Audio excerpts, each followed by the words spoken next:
The NASA logo that you see up there is the largest painted NASA logo in the world.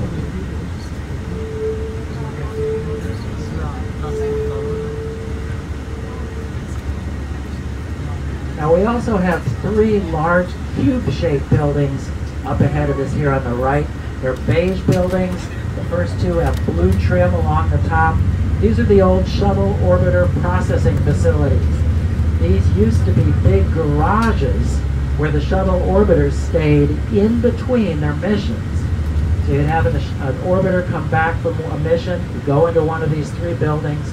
It would get refurbished as needed. It would also get prepped for its next mission inside the building.